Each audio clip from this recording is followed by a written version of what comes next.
alihi wa sahbihi wa la hawla wa la quwwata illa billah amma ba'du. Alhamdulillah segala puji bagi Allah Subhanahu wa taala yang telah mempertemukan kita kembali pada agenda rutin kita yakni kajian fikih ibadah pada malam Kamis hari ini. Kedua, salat berikan salam semoga selalu tercurah limpahkan kepada Nabi besar Muhammad sallallahu alaihi wasallam serta keluarga, para sahabat dan kita selaku umatnya semoga senantiasa dalam kebaikan dan senantiasa dalam bimbingannya. Baik, Bapak semuanya, reminder, mari kita niatkan pada malam ini untuk menuntut ilmu syar'i yang dimana ini adalah kewajiban kita sebagai kaum muslimin. Baik, Bapak semuanya, tanpa berpanjang kalam, karena sudah jam 8 lebih 8 menit, mari kita mulai. Sebelum itu, mari kita siapkan pena dan catatan untuk menyimak pembahasan dari Ustadz Yusuf. Untuk Ustadz Yusuf ini dipersilakan. Tafadhol Ustadz.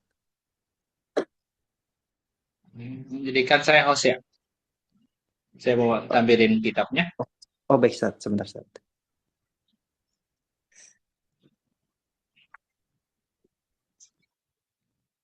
Sudah Ustadz. Syukuran jazilan.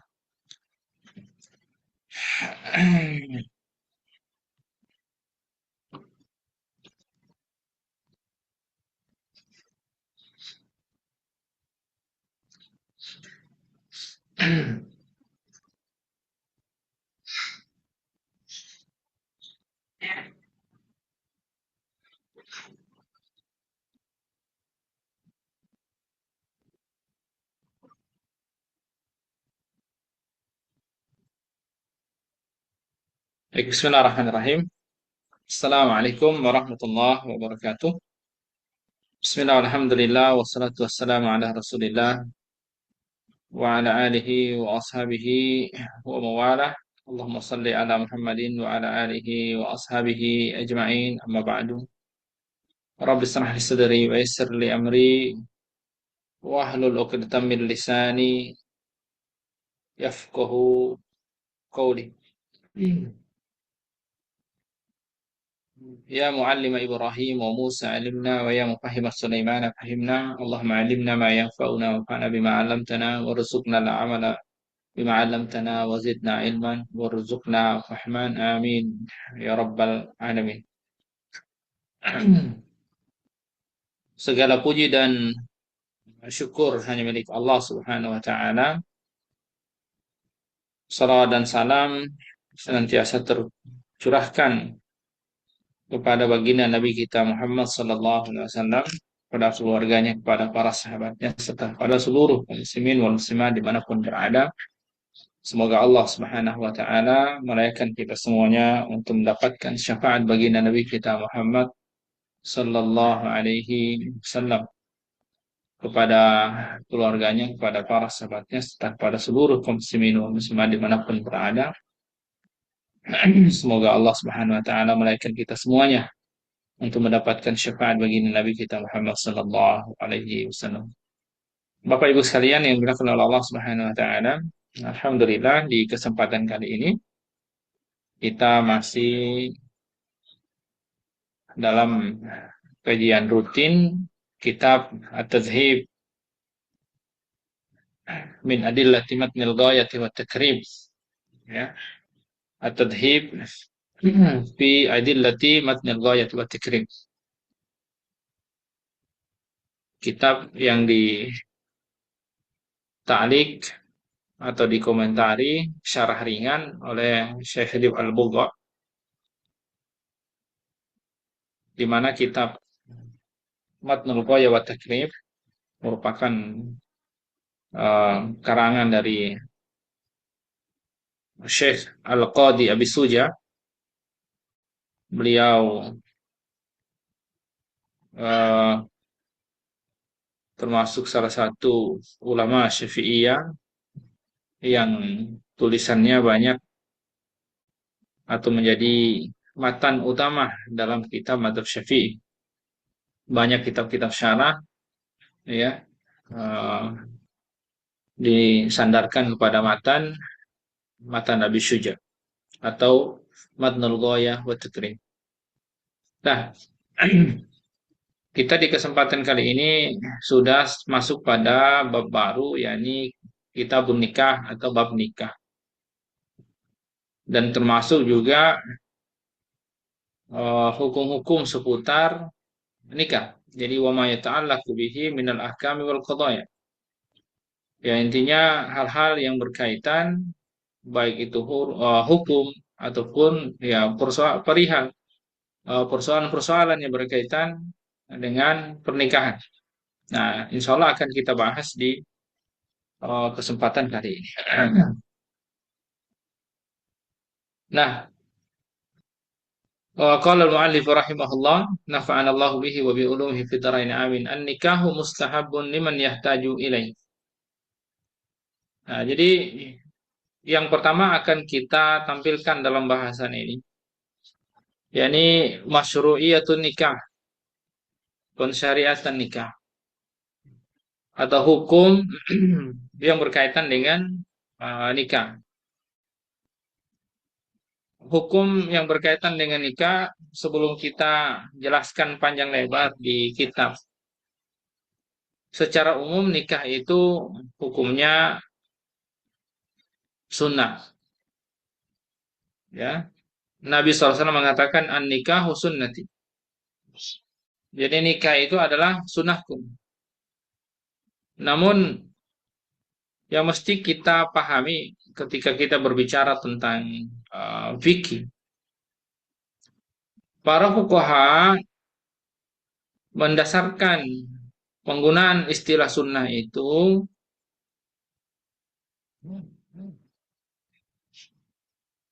yaitu pada perbuatan yang berimplikasi apabila dikerjakan mendapatkan pahala, kalau ditinggalkan tidak mendapatkan dosa. Jadi sunnah menurut para fuqaha atau as-sunnatu indal fuqaha selalu dikaitkan dengan pahala dan dosa. Dan sunnah adalah ma yusabu fa'iduhu wa la yu'aqabu tariku. Yaitu orang yang menjalankan amalan sunnah dapat pahala, hanya tidak dapat dosa. Lalu kemudian hadis Nabi Shallallahu Alaihi Wasallam an-nikahu sunnati. Apakah Nabi Shallallahu Alaihi Wasallam berbicara tentang hukum nikah itu adalah sunnahku? Maka Nabi SAW sebenarnya dalam konteks itu ya nampaknya tidak berbicara tentang hukum,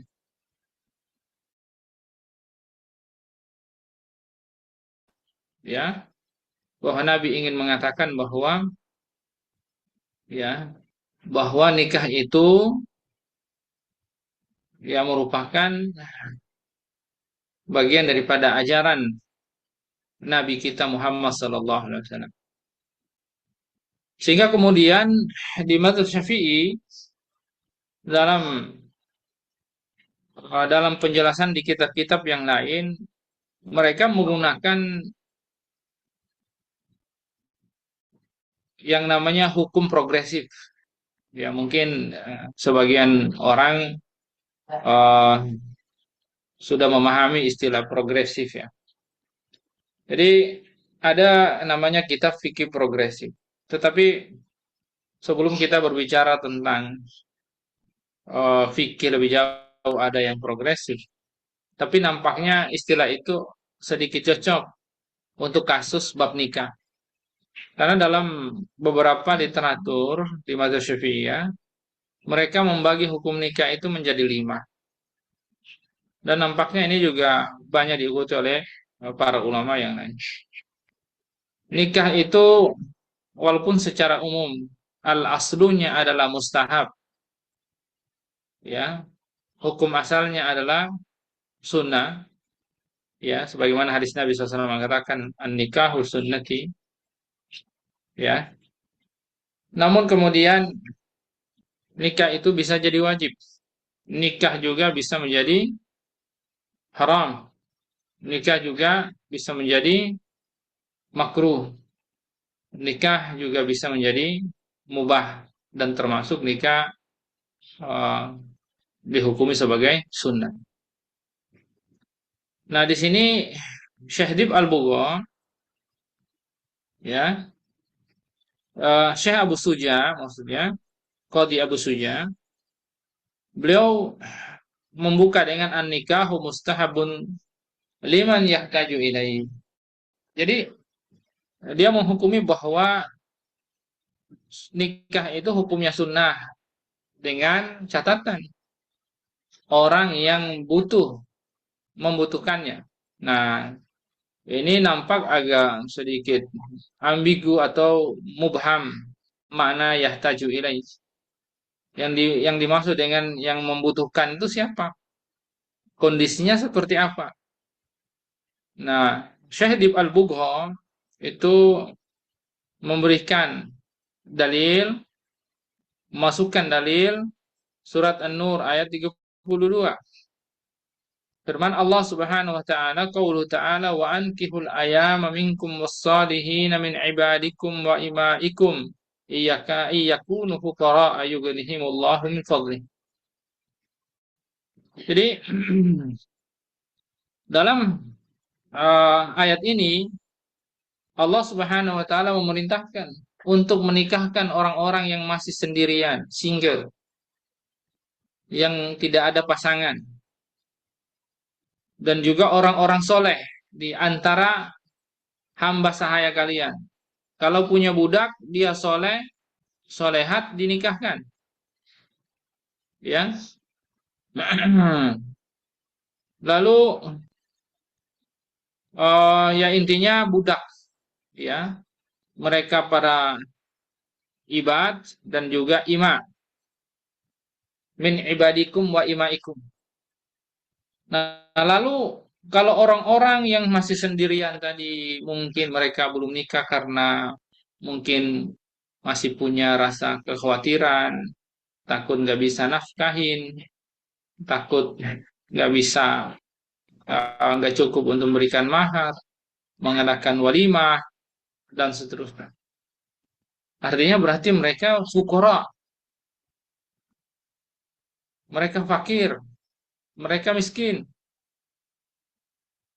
tidak masalah. Karena pada dasarnya menikah bagian daripada fitrahnya manusia. Menikah itu adalah merupakan tuntutan gorizatun nau.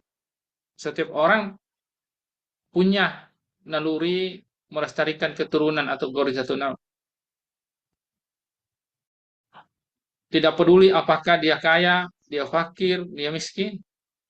Terlebih kalau kita berbicara tentang kekayaan, kemampuan, kemiskinan, kekurangan. Pada dasarnya kalau itu kaitannya dengan rizki, maka yang memberikan rizki, artinya yang meluaskan, mengkayakan seseorang, termasuk yang memiskinkan seseorang, itu pada dasarnya Allah Subhanahu wa taala. Allah Subhanahu wa taala berfirman, "Innallaha yabsutur rizqa liman yasha' wa yaqdir." Sesungguhnya Allah Subhanahu wa taala yang melapangkan, meluaskan rizki kepada siapa yang dia kehendaki dan termasuk menyempitkan rizki kepada siapa yang dia kehendaki. Oleh karenanya, bukan berarti bahwa fukara ini menjadi penghalang bagi orang untuk menikah. Maka ayat ini di surat Nur An-Nur ayat 32 ini Allah mengatakan iyakunu fuqara ayughnihimullahu min fadlih. Kalau mereka fakir, maka Allah Subhanahu wa taala yang akan mencukupkan mereka. Yugni, Allah menggunakan kata agna, yugni. Gina itu artinya sebenarnya kaya. Tetapi dalam konteks ini maknanya adalah Allah Subhanahu wa taala yang akan mencukupkan mereka, ya, dengan memberikan karunia kepada mereka. Memang bagi orang-orang yang mungkin ya sudah menikah, saya yakin mereka punya cerita-cerita yang di luar nalar. Mungkin banyak orang-orang yang menikah punya pengalaman bahwa saat mereka menikah banyak banyak kemudahan-kemudahan yang Allah Subhanahu wa taala berikan, kecukupan yang Allah berikan. Dan ini bukan rahasia lagi. Sudah menjadi sesuatu yang umum sebenarnya, ya. Jadi kalau mereka fakir, Allah akan mencukupkan mereka. Jangan sampai kefakiran itu menjadi penghalang mereka menikah. Baik, oleh karenanya maka hukum menikah pada dasarnya adalah sunnah bagi orang-orang yang membutuhkan. Nah, pertanyaannya yang membutuhkan itu seperti apa? Nah, setiap orang pasti butuh menikah, tetapi yang dimaksud dengan yang membutuhkan di sini adalah yaitu sebuah keadaan di mana di mana setiap orang, ya, keadaan setiap orang berbeda-beda. Umur berapa, kapan dia menjadi butuh segera menikah. Maka yang dimaksud dengan sunnah itu, ya, ketika seseorang ingin menikah dan dia sudah punya cukup uang untuk memberikan mahar dan juga uang untuk memberikan nafkah minimal sebulan. Ya, ini istihad ya. Berapa lama ada yang para ulama mengatakan sebulan. Yang pasti ada uang untuk mahar, yang kedua uang untuk berikan nafkah minimal sebulan, ya, maka dia sudah cukup untuk menikah. Sunnah pada dasarnya menikah ketika dia memang ingin menikah, namun dia masih bisa menahan diri tidak jatuh kepada keharuman, ya, tidak terjatuh pada perzinahan. Nah, ini hukumnya mubah nih, ya. Hukumnya sunnah, maaf, sunnah. Yang kedua, kalau ada seseorang sudah mampu menikah, ya, sudah punya kemampuan menikah, sudah balik, sudah punya uh, ya punya harta untuk memberikan nafkah, ngasih mahar dan seterusnya, ya, terutama yang laki-laki ya. Kalau perempuan sih pada dasarnya tidak terlalu banyak dibicarakan karena perempuan tidak ada tuntutan memberikan nafkah. Makanya objek bahasan di itu selalu adalah laki-laki. Ya, jadi sudah punya kemampuan menafkahi, lalu kemudian eh, beliau orang tersebut tidak mampu bersabar dan dia sangat khawatir terjatuh kepada perzinahan, maka hukumnya wajib bagi dia untuk menikah. Ya, ketika dia khawatir terjatuh kepada perzinahan, terutama memang ya keadaan dia ya menuntut hal itu, ada kekhawatiran ke sana, maka dia wajib menikah. Karena kalau tidak, maka dia akan binasa terjatuh kepada keharaman. Sementara yang berikut, ada orang yang menikah hukumnya haram. Kapan dia haram menikah? Yaitu ketika seseorang akan menikah dan ternyata dia sengaja menikah itu bukan karena uh, dia ada kebutuhan. Misalnya dia sudah pernah menikah atau belum pernah menikah, tapi pada saat dia bukan kok ada kebutuhan untuk menikahi, ya, dia tidak ada masalah dengan syahwat, bukan juga khawatir terjatuh kepada perzinahan, tapi beliau ingin menjadikan pernikahan itu sebagai wasilah untuk menzolimi istrinya, pasangannya. Menikah yang seperti ini haram dia lakukan karena wasilah pernikahan itu menjadi wasilah bagi dia untuk melakukan kezaliman. Al wasilah tu ilal haram haram atau muharram. Sarana yang digunakan untuk melakukan keharaman maka hukumnya haram, ya. Jadi kalau pernikahan itu menjadi sarana untuk melakukan keharaman, hukumnya haram. Ini berdasarkan kaidah usul. Lalu ketika ada orang, ya, sudah punya kebutuhan menikah, ya, dia eh, punya kebutuhan menikah, dia mampu untuk menikah, ya, mampu untuk menikah, punya kemampuan maksudnya, baik secara fisik dan juga finansial, ya, dan ternyata ada indikasi khawatir dia terjatuh kepada keharaman, tapi belum sampai kepada keharaman, ya, maka orang tersebut dihukumi sebagai makruh, eh ya, maaf, ini makruh kalau tidak menikah. Maksudnya, yang makruh adalah ketika seseorang, ya, belum punya kemampuan untuk menikah, ya, belum punya kemampuan untuk menikah, walaupun dia sudah punya kebutuhan untuk menikah, tapi belum punya kemampuan, ya. Tapi itu eh, tidak sampai dan tidak mengantarkan kepada dia memiliki kekhawatiran jatuh kepada keharaman, ya, maka hukumnya adalah makruh. Saya ulangi, ya, seseorang dia punya hajat menikah. Memang sudah di usia menikah, juga syahwatnya bergejolak untuk segera menikah, tapi masih bisa menahan, ya, tidak terjatuh kepada keharaman.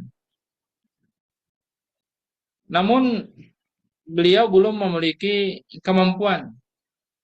Makanya kata Nabi SAW, ya ma'asyarus syabab, man istata'a minkumul ba'a falyatazawwas. Wahai para pemuda, siapa di antara kalian yang sudah punya kemampuan untuk menikah, al-ba'ah, maka al-ba'ah di situ sebenarnya adalah kemampuan finansial, yaitu memberikan nafkah, ya, nafkah dan termasuk mahar di situ. Hendaklah menikah, kan gitu. Nah, orang ini dia punya kebutuhan menikah, tapi dia nggak punya kemampuan finansial, ya. Maka kata Nabi SAW, kalau orang yang tidak punya kemampuan finansial, pada dasarnya, ya, dia disuruh untuk berpuasa. Dia disuruh untuk berpuasa. Tapi kalau misalnya, ya, eh, dia selamanya tidak punya kemampuan finansial, apakah tidak harus menikah? Atau apakah dia harus terus bersabar untuk selalu berpuasa tidak dan tidak menikah? Nah, tidak ada anjuran untuk tidak menikah. Yang ada adalah hukum asalnya sunnah, ya, hukum asalnya sunnah. Oleh karenanya, orang-orang yang sudah punya kebutuhan untuk menikah, sudah waktunya menikah, ya, namun tidak punya finansial, kemampuan finansial, tetapi juga dikhawatirkan dia bisa terjatuh kepada keharaman kalau lama-lama tabatul menyendiri, ya, tidak menikah, ya, maka pada dasarnya kalau dia menikah dalam konteks yang seperti ini dianggap makruh oleh para ulama karena pada dasarnya dia dihukumi sebaiknya, ya, ya, menahan diri dengan berpuasa. Jadi kalau tetap memaksakan menikah sementara dia tidak punya kemampuan memberikan nafkah dan juga mahar, ya, dianggap ini bisa menjadi wasilah, ya, eh, wasilah kemudaratan. Artinya kalau dia menafkahi dirinya sendiri aja tidak cukup atau masih kurang, lalu kemudian dia menikah menafkahi istri, apalagi kalau punya anak, maka ini bisa menjadi jalan eh, kepada sesuatu yang eh, doror, ya, menjadi jalan kepada bahaya, ya, walatul kubi aidikum ila tahluka, jangan ceburkan diri kalian kepada kehancuran atau kebinasaan. Kalau di sini berarti eh, pernikahan itu bisa menjadi jalan bagi dia, ya, atau jalan bagi istrinya ya ke dalam kebinasaan atau kehancuran, ya ini dianggap sebagai makruh. Wallahu a'lam bishawab. Penjelasan rinci eh, dalam kitab-kitab fikih Syafi'iyah ya bisa kita dapatkan kurang lebih penjelasannya seperti demikian ya.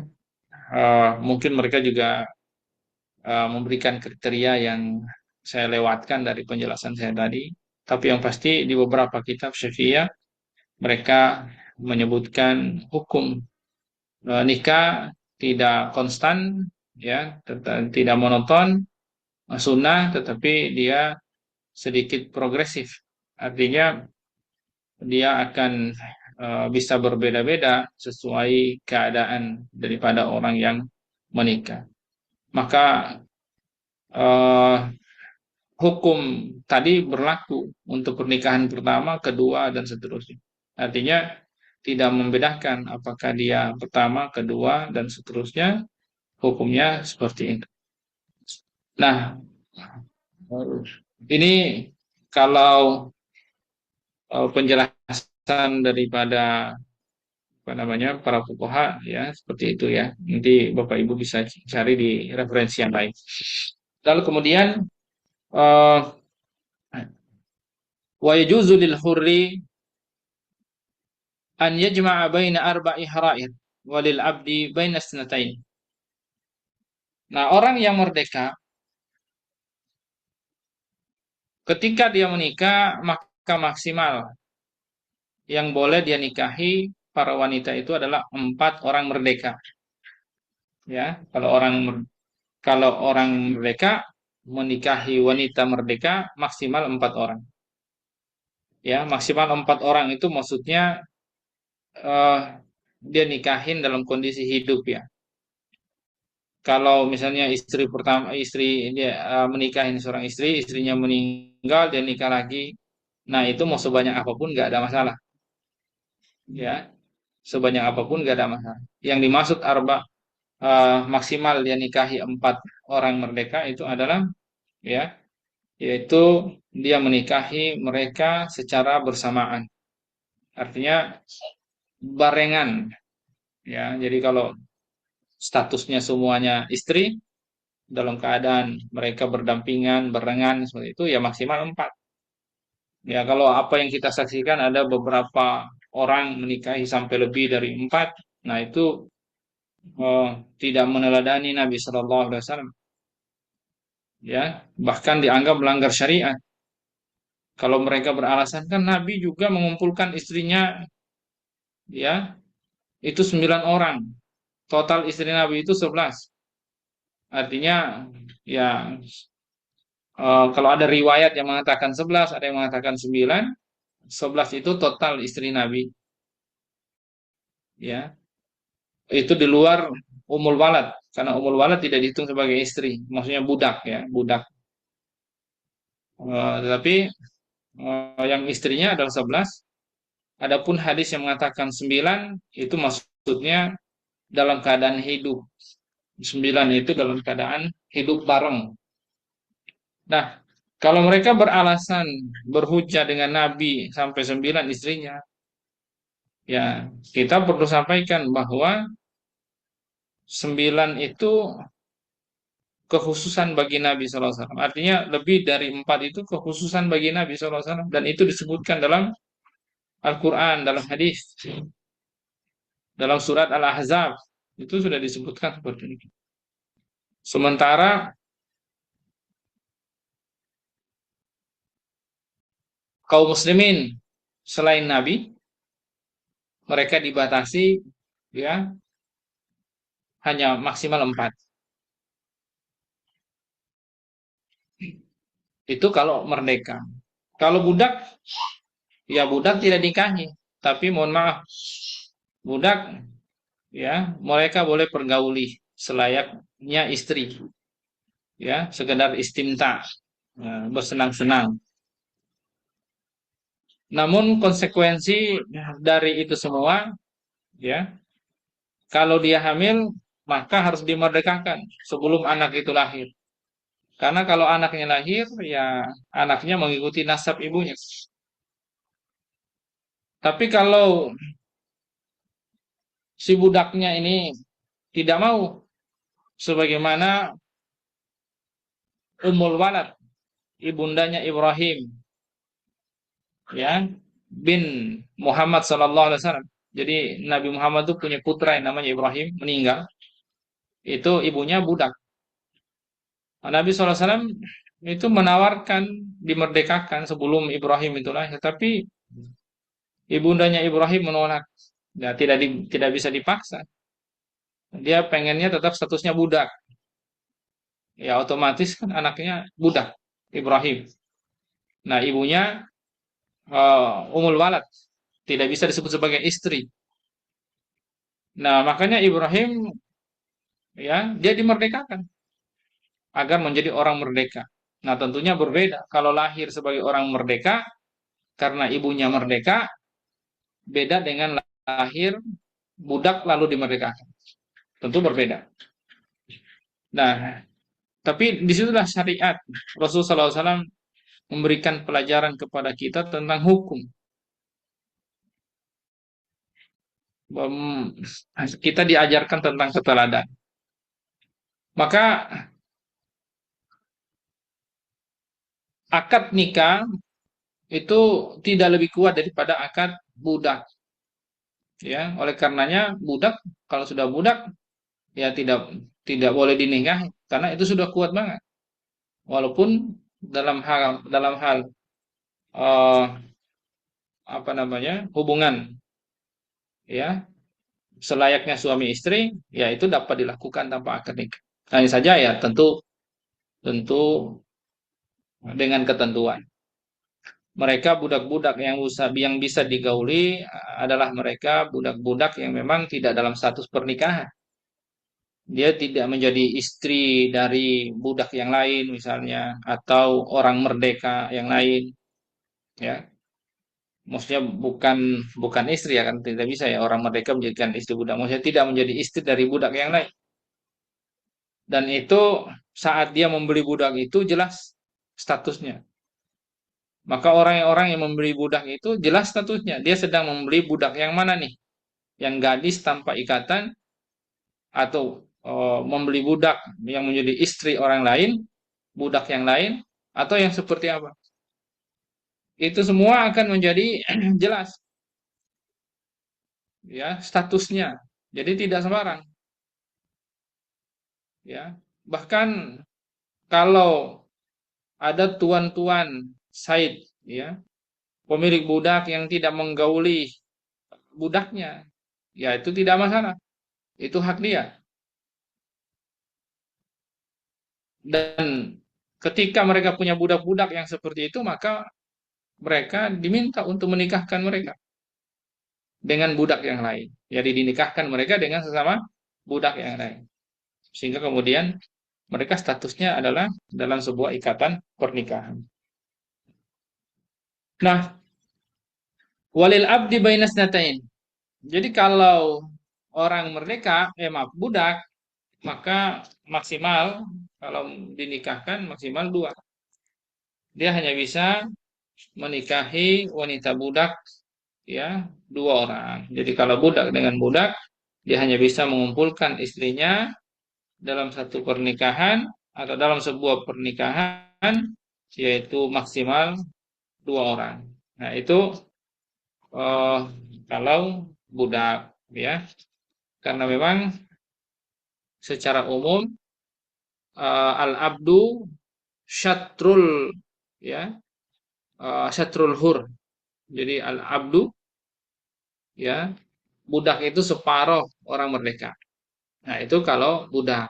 Makanya dalam banyak hal, budak itu hukumnya mesti separuh dari orang merdeka. Jadi kalau orang merdeka bisa mengawini, menikahi empat wanita maksimal, ya, di hidup bersama, ya kalau budak berarti hanya bisa maksimal dua orang. Ya, kira-kira seperti ini. Nah, lalu kemudian Wala yankihul hurru amatan illa bisyartain. Ada musadakil hurra wa khauful anat.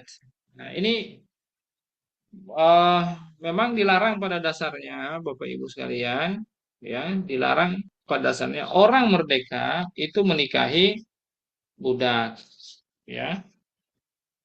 Karena pada dasarnya kalau mereka punya budak, ya mereka bisa gunakan, bisa eh, apa, ya, mereka bisa berhubungan, tapi dengan catatan yang tadi ya. Jadi jangan salah dipahami, ada catatannya. Ya kalau hubungan biologis itu bisa, ya kenapa harus dinikahi? Oke, persoalan status, ya cukup beralasan agar ya tujuan pernikahan kan adalah melestarikan keturunan, naluri, ya. Jadi naluri atau gorizatun nau penampakannya ya macam-macam. Penampakan daripada gorizatun nau itu satu al-mailul jinsi, ya. Ya kecenderungan seksualitas, laki suka perempuan, perempuan suka laki. Iya, tapi itu bukan satu-satunya. Walaupun itu yang terbesar, tetapi penampakan lainnya dari naluri melestarikan keturunan itu adalah ketika seseorang menikahi seorang laki-laki menikahi perempuan atau perempuan menikah dengan seorang laki-laki. Keduanya ya punya naluri melestarikan keturunan yang menuntut mereka pengen punya anak. Nanti ketika punya anak pengen dibilang bapak, pengen dipanggil ibu, ya. Bahkan itu tidak cukup. Ketika anaknya sudah besar, pengen anaknya menikah agar mereka dipanggil kakek, dipanggil nenek, dan seterusnya. Ini semua adalah penampakan daripada gorizatun nau atau naluri ya melestarikan keturunan. Makanya ada orang yang secara uh, seksual ya, maksudnya seksualitasnya terpenuhi, menikah dengan seseorang, tidak ada masalah persoalan ranjang. Tapi galau karena sudah lama menikah kok belum punya anak. Ya, kenapa bisa galau seperti itu? Bukankah sudah terpenuhi urusan ranjangnya? Ya, dalam Islam ini harus kita pahami bahwa pernikahan itu ya dia adalah bagian daripada uh, pemenuhan terhadap gorizatun naluri melestarikan keturunan yang penampakannya bukan hanya sekedar kecenderungan seksualitas, tetapi ada penampakan-penampakan yang lainnya, ingin punya anak, ya ingin dipanggil bapak, ingin dipanggil ibu, dipanggil kakek, dipanggil nenek dan seterusnya. Ya, oleh karenanya, oleh karenanya, ketika ada seseorang yang dia khawatir terjatuh kepada perzinahan, ya, khawatir terjatuh pada perzinahan. Namun dia memiliki budak yang memenuhi syarat dan bisa digauli. Maka tidak ada alasan bagi dia pada dasarnya ingin menikahi budak itu. Kalau hanya sekedar dia khawatir terjatuh kepada perzinahan. Artinya dengan memiliki budak yang bisa digauli berarti uh, tuntutan daripada gorizatu naunya naluri melestarikan keturunannya dalam hal ini kecenderungan pada seksualitasnya bisa dipenuhi, ya. Maka kalau itu sudah terpenuhi, ya buat apa menikahi budak? Karena budaknya bisa memberikan itu, kan begitu. Makanya Islam melarang dia menikahi budaknya kalau hanya sekedar itu. Tapi kalau seseorang itu ternyata dia menginginkan hal yang lain, bukan khawatir kan terjatuh kepada perzinahan, tapi dia pengen punya anak, pengen punya ya keturunan dan seterusnya, ya, maka eh, itu menjadi hal yang berbeda. Ketika dia harus menikah, ingin mendapatkan keturunan, ya, ingin mendapatkan keturunan, ya, tetap dia dituntut untuk menikahi orang yang merdeka, ya, karena pada dasarnya budak, ya, budak ketika dia gauli tujuannya bukan untuk mendapatkan anak, tapi untuk bersenang-senang. Tapi kalau mendapatkan anak, maka dia wajib memerdekakan budaknya agar anak yang lahir nanti menjadi anak dia yang merdeka, bukan anak dia mantan budak.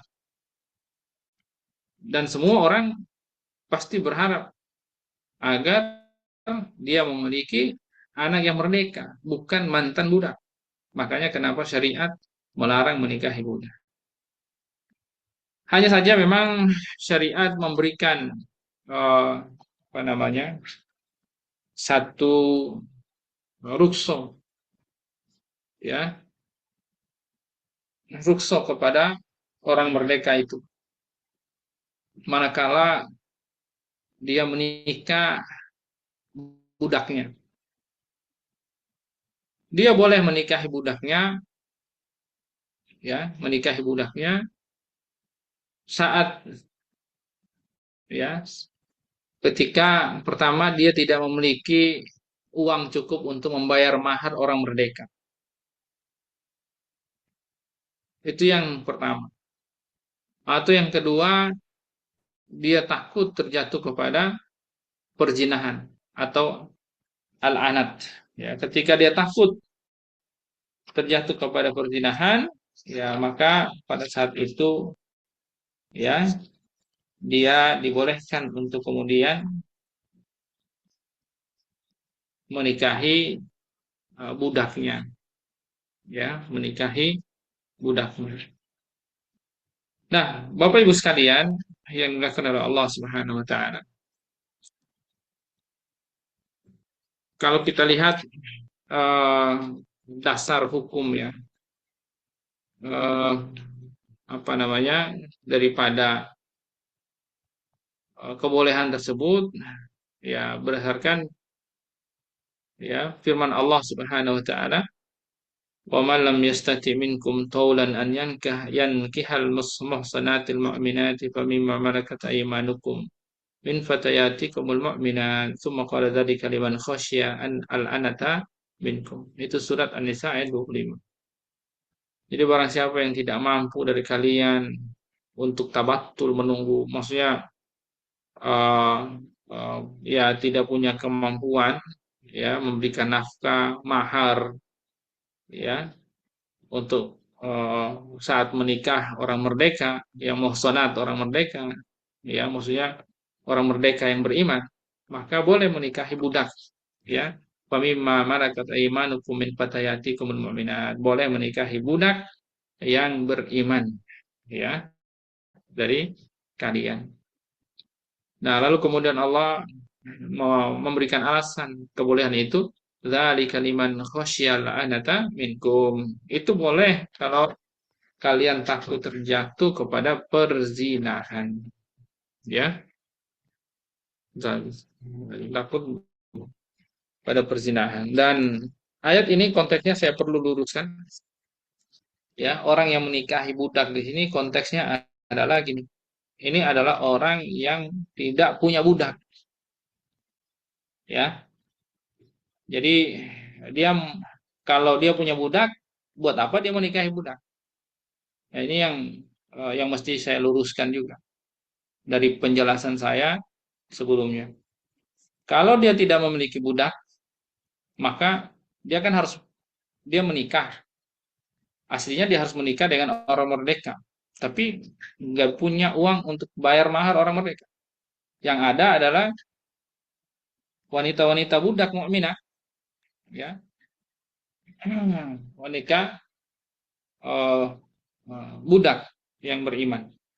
Maka boleh dia menikahi eh, para wanita-wanita budak itu, ya, ya tentunya dengan mahar yang tidak sama, ya, lebih sedikit dibanding mahar orang-orang yang merdeka. Ya. Baik.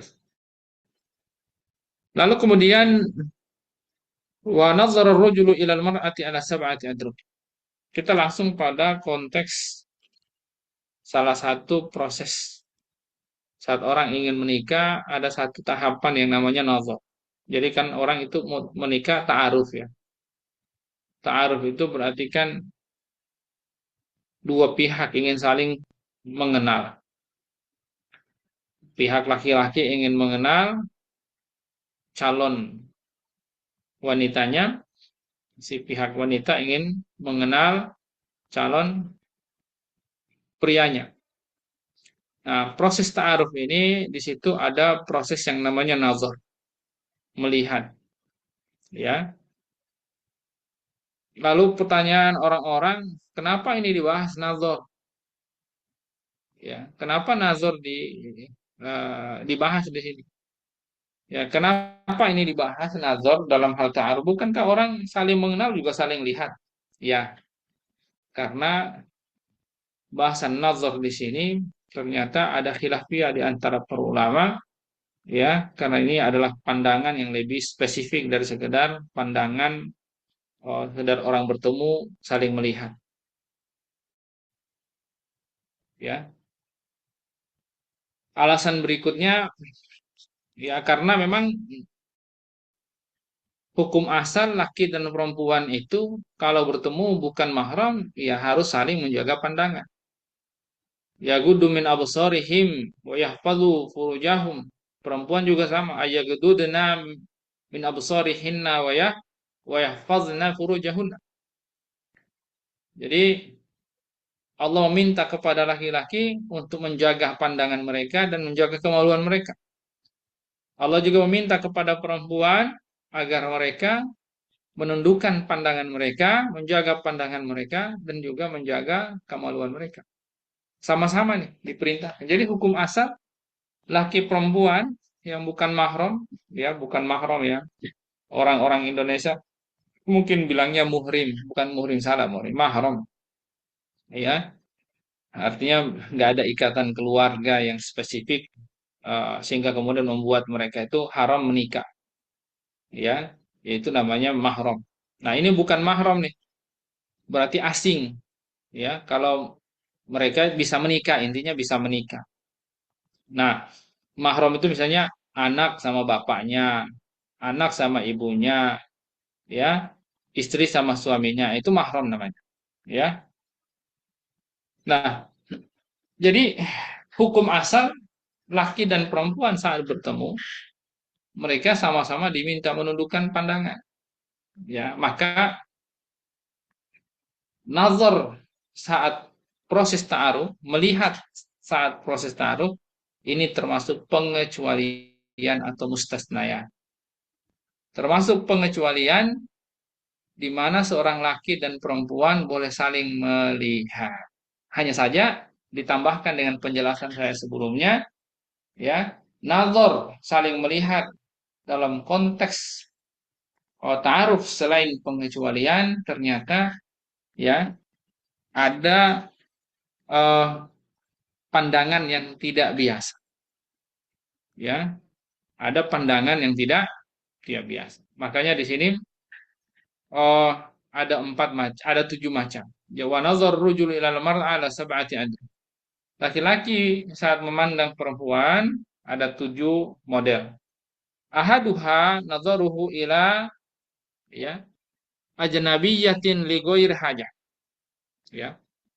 Yang pertama, laki-laki itu melihat perempuan asing, berarti bukan mahramnya, tanpa hajat. Kalau tidak ada keperluan tanpa hajat, ini nggak boleh, haram. Ghairu jais. Ya, hukumnya haram. Kecuali kalau tidak sengaja. Ya, tapi kalau sengaja tanpa hajat itu nggak boleh. Ya, hukumnya haram. Lalu kemudian ya kalau Ya dalilnya ya tadi yang ayat yang saya sampaikan tadi. Ya, kulil mu'minina yaghuddu min absarihim wa yahfazu furujahum itu. Ya, dan termasuk para wanita juga diminta seperti itu ya di surat An-Nur ayat 30. Nah, yang kedua wasani nadharuhu ila zaujatihi au amatihi fayajuzu an yanzura ila ma adal farj alfa ma adal farja minhuma. Seorang laki-laki memandang istrinya atau budaknya, budak perempuan, maka boleh dia memandang ya pada keduanya itu selain mohon maaf farjinya ya. Artinya selain itu boleh ya. Selain farji itu boleh ya dianggap boleh. Nah, dalam konteks ini ya karena pada dasarnya eh, keduanya jangankan melihat ya. Mohon maaf eh, hubungan badan kan bisa apalagi hanya sekedar melihat. Lalu mungkin ada pertanyaan, kok ada pengecualian di situ selain farji ya, selain farji. Nah, memang di mazhab Syafi'i itu ada khilafiyah ya. Ada pandangan di antara mereka dianggap makruh kalau melihat farji itu tanpa hajat. Termasuk mohon maaf ya farji kemaluan maksudnya ya. Istri ya termasuk budaknya. Ya karena dianggap itu khilaful adab ya menyelisihi adab. Ya walaupun ini eh apa ya tanpa hajat ya kalau tanpa hajat. Kalau ada hajat tidak ada masalah gitu ya. Kalau tanpa hajat tiba-tiba kayak di di apa tuh namanya prank itu ya ya mungkin ada yang pranknya vulgar tanpa hajat itu dianggap makruh tidak haram ya tapi makruh ya jadi ada hadis dari Aisyah radhiyallahu anha berkata qala asma ra'aitu minhu wala ra'amini ya jadi dalam hadis ini ya Faidul Qadir Aisyah mengatakan bahwa saya tidak pernah melihat kemaluan Rasul dan Rasul juga tidak pernah melihat kemaluanku. Dan ini para ulama mengatakan mahmul tidak melihat di situ maksudnya adalah dalam tanpa hajat, ya, dalam tanpa hajat gitu loh. Ya tiba-tiba maksudnya tanpa ada masalah tiba-tiba buka itu enggak gitu maksudnya. Itu yang dimaksud. Kalau eh, ada hajat maksudnya mohon maaf ya hubungan suami istri ya itu bukan persoalan yang dipersoalkan ya tidak menjadi bahasan intinya seperti itu lalu kemudian yang ketiga wasalisu nazaruhu ila zawati maharimih nah ini ada istilah zawati maharim maharim ini mereka yang disebut dengan mahram jauh kalau mahram dekat itu kayak istri ya suami ya kalau suami berarti mandang istrinya mandang anaknya putrinya ya dia mandang bibinya ya bibi eh, ya enggak berarti mandang istrinya mandang anaknya mandang ibunya ya itu itu disebut dengan mahram qarib ada mahram ba'id nah ini disebut dengan zawati maharim ya Eh, jadi kalau seorang laki-laki memandang mahram jauhnya siapa itu ya guys kayak misalnya bibinya mahramnya tapi mahram jauh ya misalnya siapa dia mandang bibinya dia pandang neneknya dia pandang cucunya ya dan seterusnya kalau sepupu nah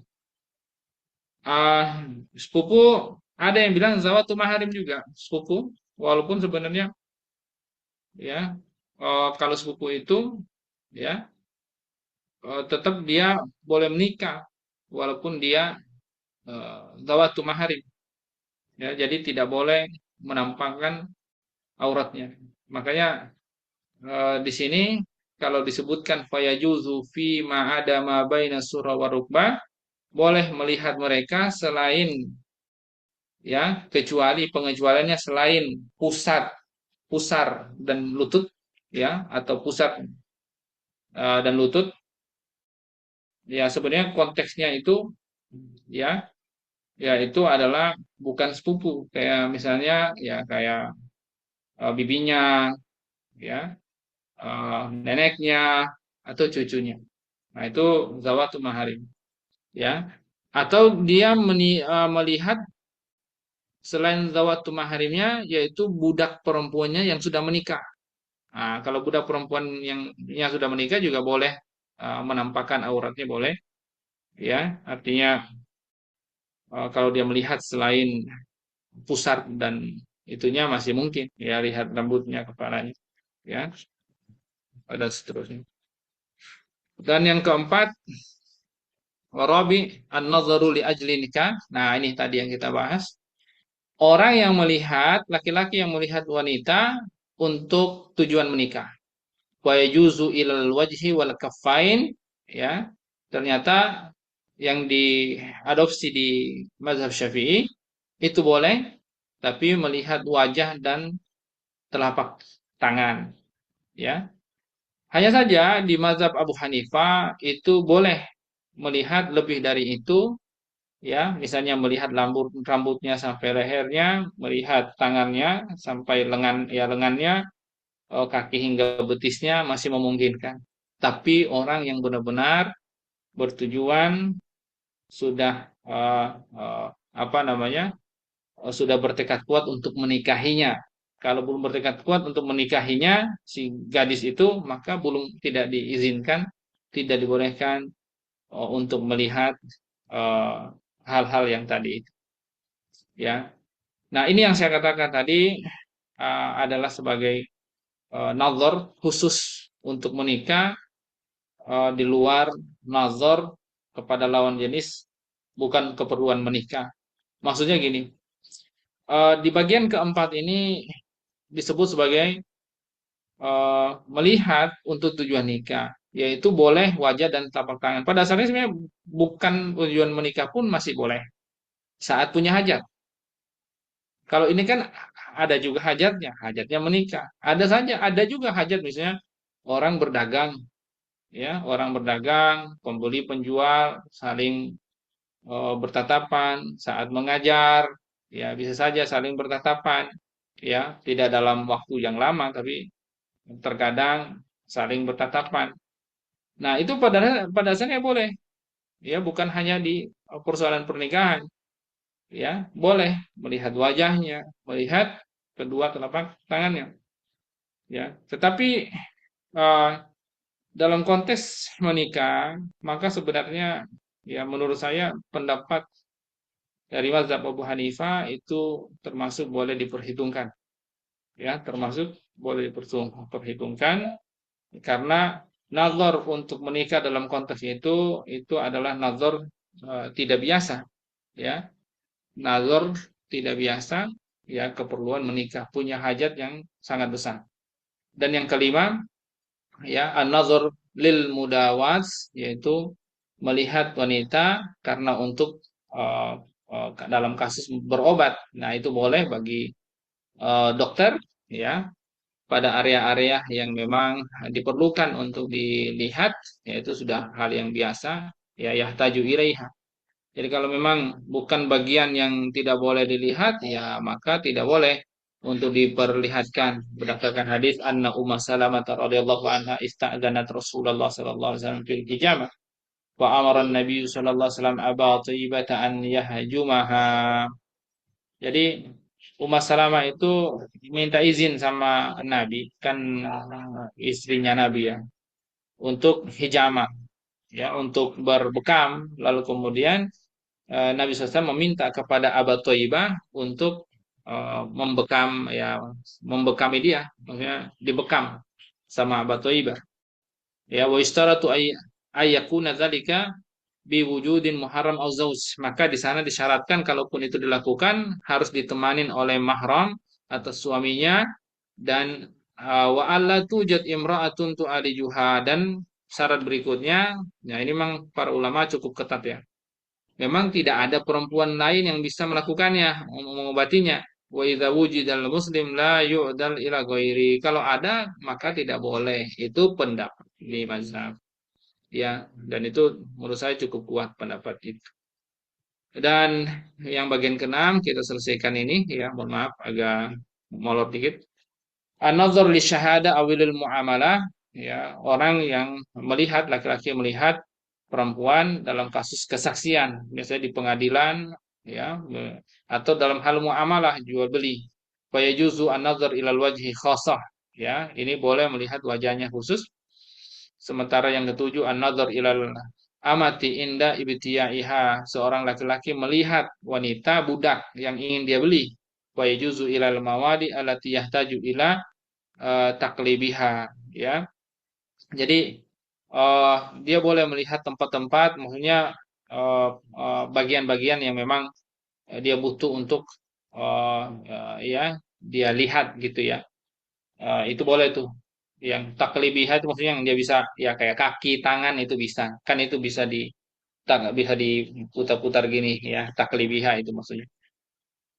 Nah, itu tujuh bagian ya, atau tujuh keadaan an-nazar di madzhab Syafi'i yang dikatakan boleh yang dilakukan oleh laki-laki terhadap wanita. Wallahu a'lam bishawab. Ya, kalau ada pertanyaan dari Bapak Ibu, saya persilahkan. Fadal Riki untuk dibantu mungkin dibimbing. Mungkin ada yang mau bertanya, silakan. Baik, Ustaz. Baik, Bapak Ibu semuanya. Alhamdulillah. Silakan jika ada yang ingin ditanyakan, boleh di kolom chat atau di on mic, silakan Bapak Ibu. Jika tidak ada, mungkin nanti bisa kita tutup. Baik, silakan Bapak Ibu semuanya. Baik, mungkin supaya tidak ada Ustaz, kita cukupkan Ustaz. Baik, Bapak Ibu Langsung semuanya, ditutup aja. Alhamdulillah. Baik, baik Bapak Ibu semuanya, Alhamdulillah kita sudah di penghujung majelis ilmu pada malam hari ini. Sebelum kita tutup, semoga ikhtiar Bapak Ibu semuanya, kita semuanya tadi ya, menyimak pembahasan dari Ustaz Husin. Semoga Allah berikan kita kemudian pemahaman yang jernih, kemudian pemahaman yang juga kemudian bisa kita implementasikan dalam kehidupan kita. Baik, Bapak semuanya, semoga keluarga kita dari kita selalu dijaga oleh Allah Subhanahu wa taala. Mari kita tutup dengan hamdalah, istighfar dan doa kafaratul majelis. Alhamdulillahirabbil alamin, astaghfirullahaladzim. Subhanakallahumma wa bihamdika, Barakallahu asyhadu an la rabbana. ilaha illa anta, astaghfiruka wa atubu ilaik. Assalamualaikum warahmatullahi wabarakatuh. Terima kasih Bapak Ibu. Saya Warahmatullahi wabarakatuh. izin pamit ya. Terima kasih. Jazakallah khair, Terima Ustaz. kasih, Ustaz. Assalamualaikum. Waalaikumsalam warahmatullahi wabarakatuh. Waalaikumsalam warahmatullahi wabarakatuh.